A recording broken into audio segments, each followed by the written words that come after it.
Gear Seekers, I'm Nick. Last year we took a look at XPG's first ever keyboard. We actually really liked it and we had a few thoughts on the direction that XPG should go if they were to go forward and keep making more peripherals in the future.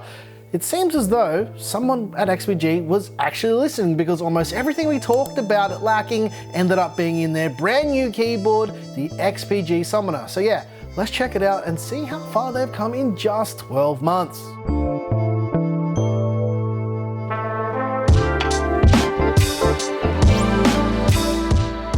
Start off by taking a quick look at what you get in the box. It comes with the keyboard itself, a user manual with some very gamery looking stickers, a magnetic wrist rest, a set of red keycaps to replace some of the keys, and a key removal tool. The overall design and construction is solid and has a full aluminium top plate with zero deck flex. It also features a floating keycap and switch design, which I think is pretty normal for most modern keyboards now. Almost all the keyboards I have do this now. Basically, it's just the key switch sitting above the deck of the keyboard. It makes for really easy key removal and you don't even need to use the key removal tool half the time.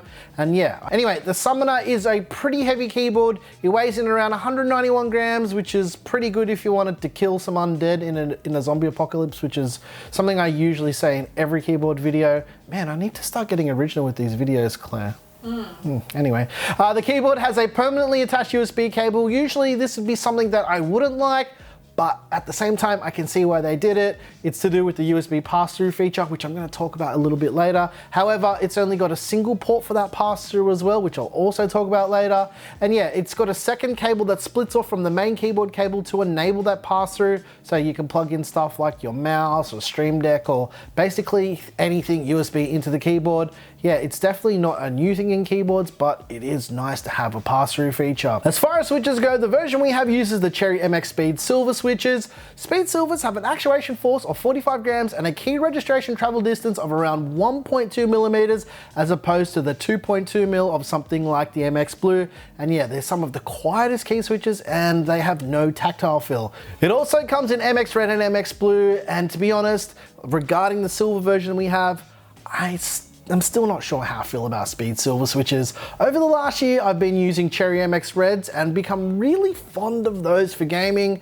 I used the Summoner for about a month or so. That's why our review's quite late. And I used it to 100% complete Star Wars Jedi Fallen Order and I really liked it. The silvers are kind of growing on me, but yeah. Brown switches, they're just the best switches. I don't care what anyone says, browns are the way to go. Now there's no physical media keys, but you can control the media with a combo of a function key and the function keys. And there's a really handy volume dial on the top right hand side, and it's got like a nice clicky feel. So yeah, I like that they added that. Now this wouldn't be a keyboard video in 2019 if I didn't talk about lighting. Everyone loves RGB.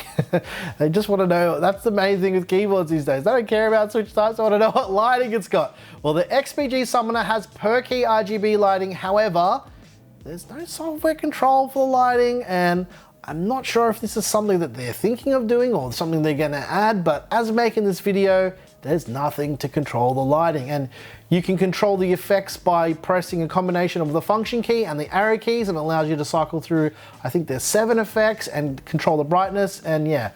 I hope they add some software control for the power users out there. And speaking of lack of software, you can assign macros on the keyboard itself by pressing a key combo, and yeah, I'll link to the manual in the description because it goes really in depth to how that works, and it's too confusing to explain, which is why I'm not going to talk about it. And I'm also going to talk about this a bit later too. Hands down, one of the best features with the Summoner is the magnetic wrist rest. When we did the original review of the InfoX K20 sometime last year, one of the biggest issues I had with it was a lack of a wrist rest. And I'm happy to say that XPG was listening again. Not only is it magnetic, much like the Cooler Master MK851, it's one of the softest wrist rests I've ever felt, and yeah, extra points for that.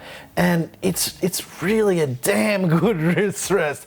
And can I say, keyboard vendors, please, if you're listening or you're somehow watching this video with high-end keyboards, please give us these soft magnetic wrist rests.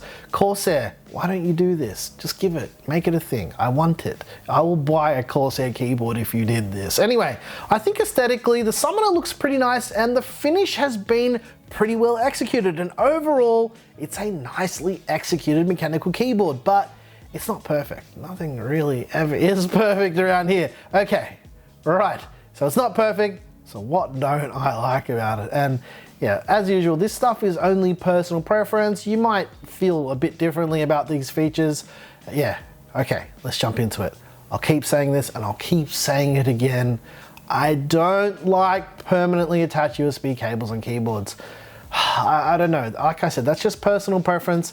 The other thing is the second USB cable for pass-through. Surely they could have just done it with a single cable. If we want to talk about the MK850 again, it's got pass-through with 2 ports and a single cable, and I can power 2 Stream Decks off it with no issue, and the cable is also removable.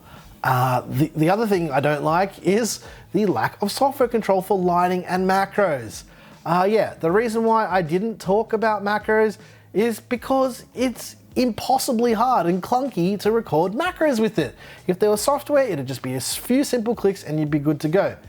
The last thing I don't like about it is the price. Okay, well, yeah, this is a tough one because I could forgive it for everything else that I just mentioned if the price wasn't what it is.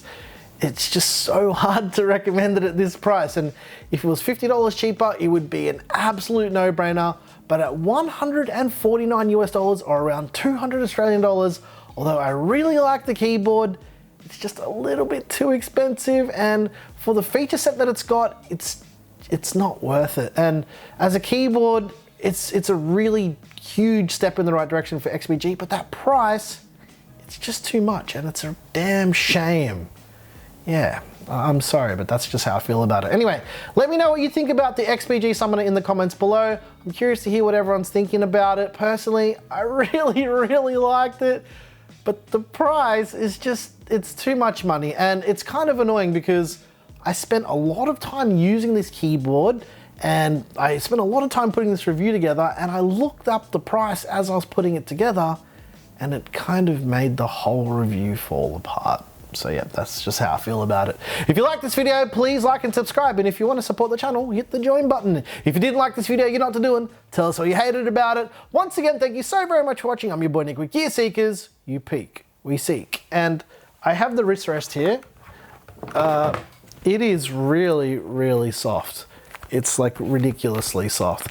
I'm just a little bit upset at the price. It's too expensive for what it is. Better luck next time. Thanks for watching.